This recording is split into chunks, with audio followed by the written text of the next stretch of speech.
નમસ્કાર. આકાશવાણી અમદાવાદ વડોદરા પ્રાદેશિક સમાચાર રીધિ ઉંધાડ વાંચે છે. સૌપ્રથમ મુખ્ય સમાચાર. મુખ્યમંત્રીની અધ્યક્ષતામાં શાળા પ્રવેશોત્સવની આયોજન બેઠક યોજાઈ. બાળકોના ભવિષ્ય માટે સર્વોત્તમ પ્રદાન કરવાનો મુખ્યમંત્રીનો નિર્ધાર. રાજ્યમાં આવતીકાલથી શરૂ થનાર શાળા પ્રવેશોત્સવ અંતર્ગત 1,75,815 બાળકોને આંગણવાડીમાં પ્રવેશ અપાશે. નીટની પરીક્ષામાં ગેરરીતિ મામલે ગોધરામાં સીબીઆઈની ટીમે તપાસ શરૂ કરી. મહેસાણા, ગાંધીનગર, અરવલ્લી, અમદાવાદ સહિતના જિલ્લાઓમાં આજે વરસાદની આગાહી. અને સુરતના વિદ્યાર્થીએ નવી દિલ્હીમાં યોજાયેલી ઇન્ડિયા સ્કિલ્સ 2024 સ્પર્ધામાં કાંસ્ય ચંદ્રક જીત્યો. સમાચાર વિગતવાર. રાજ્યમાં આવતીકાલથી શરૂ થનારા શાળા પ્રવેશોત્સવ અને કન્યા કેળવણી મહોત્સવ દરમિયાન સૌપ્રથમ વખત નવી શિક્ષણ નીતિ 2020 અંતર્ગત શાળામાં પ્રવેશ લેનારા બાળકોને શૈક્ષણિક કીટ આપવામાં આવશે. આ કીટમાં 30 પ્રકારની વિવિધ અભ્યાસ સામગ્રી હશે. આ નવીન શૈક્ષણિક કીટમાં કાર્યપ્રણાલી, એનસીએફ, એસસીએફ, વિહંગાવલોકન, અધ્યયન નિષ્પતિ સમજ, અધ્યયન સંપુટ પરિચય, એકમ પરિચય, સપ્તરંગી શનિવાર, જાદુઈ પિટારા સામગ્રી, વિદ્યાપ્રવેશ વિદ્યાર્થી પ્રવૃત્તિ પોથી, પ્રોજેક્ટ પ્રવૃત્તિ પુસ્તક, લેખન પોથી, ચિત્રપોથી, નોટબુક, સ્લેટ અને પેન બોક્સ, શૈક્ષણિક સ્ટેશનરી કીટ, વિદ્યાર્થી પ્રગતિ રજિસ્ટર, નિપુણ ભારત માર્ગદર્શિકા, વિદ્યાપ્રવેશ, શિક્ષક આવૃત્તિ, સર્જન માટેની વર્ગ સામગ્રી, અધ્યયન નિષ્પતિ ચાર્ટ તેમજ બોર્ડ પુસ્તકનો સમાવેશ થાય છે. ઉલ્લેખનીય છે કે ગઈકાલે 21મા શાળા પ્રવેશોત્સવ માટેની માર્ગદર્શન બેઠક મુખ્યમંત્રી ભૂપેન્દ્ર પટેલની અધ્યક્ષતામાં ગાંધીનગરમાં યોજવામાં આવી હતી. તે દરમિયાન મુખ્યમંત્રી ભૂપેન્દ્ર પટેલે કહ્યું હતું કે સારામાં સારું વિદ્યાર્થીઓ માટે શું હોઈ શકે એના માટેનો આપણે સૌએ પ્રયત્ન કરવાનો છે.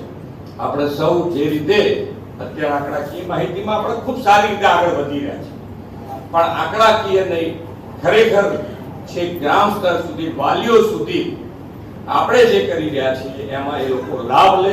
આની અંદર ઇન્વોલ્વમેન્ટ વાલીઓનું પણ વધતું જાય એ સુનિશ્ચિત કરી અને આપણે આવીશું. રાજ્યમાં આવતીકાલથી શરૂ થનારા શાળા પ્રવેશોત્સવ અંતર્ગત 3 થી 6 વર્ષની વયના 1,75,815 બાળકોને આંગણવાડીમાં પ્રવેશ આપવામાં આવશે.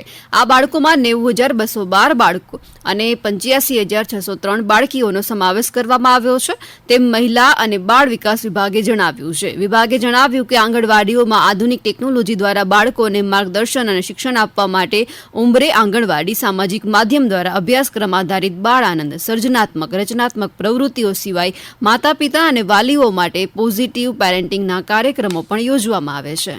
પંચમહાલના ગોધરાની એક શાળામાં નીટ પરીક્ષામાં ગેરરીતિની તપાસ સીબીઆઈને સોંપવામાં આવી છે. તપાસ માટે ગોધરા પહોંચેલી રાષ્ટ્રીય તપાસ સંસ્થા સીબીઆઈની ટીમે પૂછપરછ શરૂ કરી છે.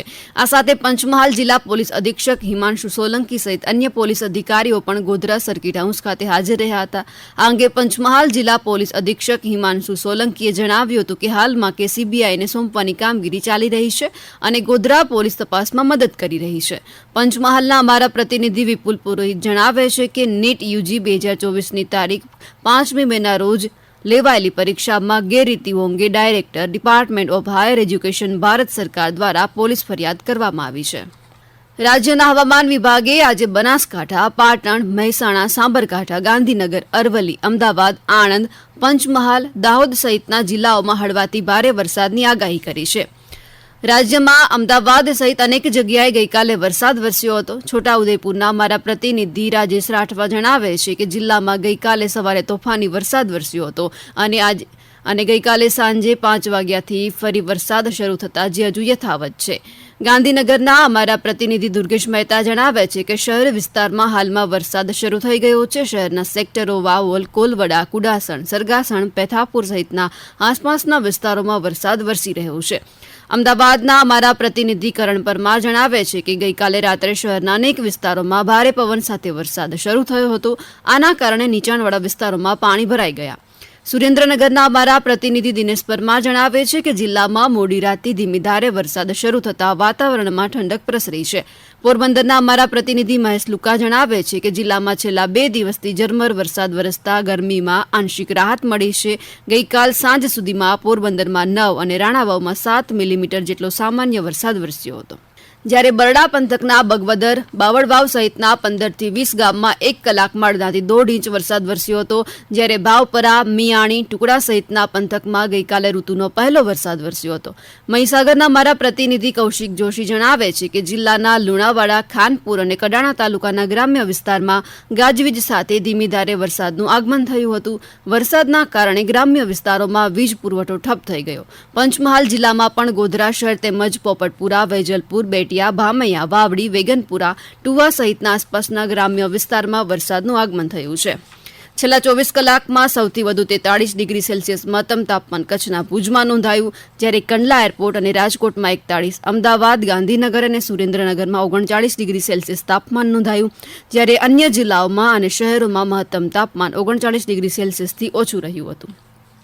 આ સમાચાર આપ આકાશવાણીના અમદાવાદ વડોદરા કેન્દ્ર પરથી સાંભળી રહ્યા છો. આ સમાચાર આપ અમારી YouTube channel air news Gujarat પર પણ સાંભળી શકશો. વધુ સમાચાર માટે આપ અમારા ટ્વિટર હેન્ડલ airnews_abad ને ફોલો કરી શકો છો. મુખ્યમંત્રી ભૂપેન્દ્ર પટેલના નેતૃત્વમાં રાજ્યમાં પ્રધાનમંત્રી આવાસ યોજના હેઠળ કુલ 8 લાખથી વધુ આવાસોનું નિર્માણ કાર્ય પૂરું કરવામાં આવ્યું છે. જૂન 2015માં જાહેરાત બાદ પ્રધાનમંત્રી આવાસ યોજના હેઠળ ગુજરાત રાજ્ય માટે અંદાજિત માંગ મુજબ 7,64,000 આવાસોનો લક્ષ્યાંક નક્કી કરવામાં આવ્યો હતો, જેની સામે આજ દિન સુધીમાં કુલ 9,78,000 આવાસો મંજૂર કરવામાં આવ્યા છે. આ મંજૂર થયેલ આવાસોમાંથી 8 લાખથી વધુ આવાસોનું બાંધકામ પૂર્ણ કરવામાં આવ્યું છે. અત્રે ઉલ્લેખનીય છે કે દેશના શહેરી તેમજ ગ્રામીણ વિસ્તારોમાં વસતા ગરીબ અને મધ્યમ વર્ગીય પરિવારોને પોસાય તેવી કિંમતોએ પાકા મકાનો ઉપલબ્ધ કરાવવાના હેતુથી પ્રધાનમંત્રી નરેન્દ્ર મોદીએ વર્ષ 2015માં પ્રધાનમંત્રી આવાસ યોજનાનો પ્રારંભ કર્યો હતો. રાજ્યમાં છેલ્લા 4 વર્ષમાં ડ્રગ્સ વિરોધી અભિયાન અંતર્ગત 1,700થી વધુ કેસ નોંધાયા છે, જ્યારે આ કેસમાં 2,607 આરોપીઓની ધરપકડ કરાઈ છે. રાજ્યના ડ્રગ્સ વિરોધી પગલાઓ અંગે અમદાવાદમાં પત્રકારોને માહિતી આપતા ગૃહ રાજ્યમંત્રી હર્ષ સંઘવીએ રાજ્યમાંથી ડ્રગ્સના દૂષણને નાબૂદ કરવા સરકારની પ્રતિબદ્ધતા દોહરાવી હતી. રાજ્ય સરકારે માદક પદાર્થનો વેપાર કરતા પેડલરોને પકડવામાં જે વ્યૂહરચના અપનાવી છે, તેને કારણે વધુને વધુ આરોપીઓ પકડાઈ રહ્યા છે. માદક પદાર્થનો વેપાર કરનારાઓની માહિતી આપનારને પોલીસે જે પુરસ્કાર આપવાની યોજના અમલમાં મૂકી છે, તે દેશમાં પ્રથમ યોજના હોવાનો પણ તેમણે ઉલ્લેખ કર્યો. સુરત ગુના શાખામાં એક જ દિવસમાં માદક પદાર્થના 5 કેસની ફરિયાદ નોંધવામાં આવી છે. આ 5 કેસમાં 35 લાખથી વધુની કિંમતનું ડ્રગ્સ ઝડપાયું છે. મુંબઈથી સુરત રેલવે સ્ટેશન આવેલા એક યુવક અને યુવતીની સ્કૂલ બેગમાંથી 25 લાખ રૂપિયાનો માદક પદાર્થ મળી આવ્યો હતો.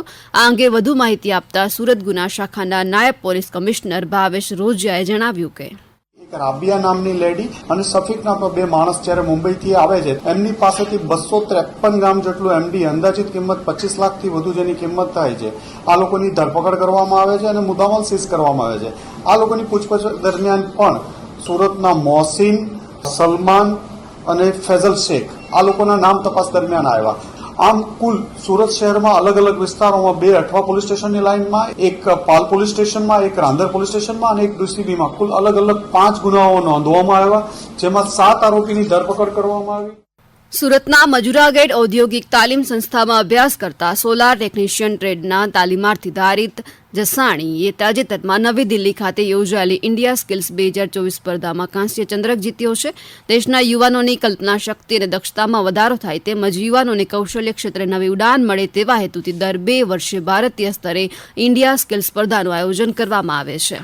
અંતે મુખ્ય સમાચાર ફરી એકવાર. મુખ્યમંત્રીની અધ્યક્ષતામાં શાળા પ્રવેશોત્સવની આયોજન બેઠક યોજાઈ. બાળકોના ભવિષ્ય માટે સર્વોત્તમ પ્રદાન કરવાનો મુખ્યમંત્રીનો નિર્ધાર. રાજ્યમાં આવતીકાલથી શરૂ થનારા શાળા પ્રવેશોત્સવ અંતર્ગત 1,75,815 બાળકોને આંગણવાડીમાં પ્રવેશ અપાશે. નીટની પરીક્ષામાં ગેરરીતિ મામલે ગોધરામાં સીબીઆઈની ટીમે તપાસ શરૂ કરી. મહેસાણા, ગાંધીનગર, અરવલ્લી, અમદાવાદ સહિતના જિલ્લાઓમાં આજે વરસાદની આગાહી. સુરતના વિદ્યાર્થીએ નવી દિલ્હીમાં યોજાયેલી ઇન્ડિયા સ્કિલ્સ 2024 સ્પર્ધામાં કાંસ્ય ચંદ્રક જીત્યો.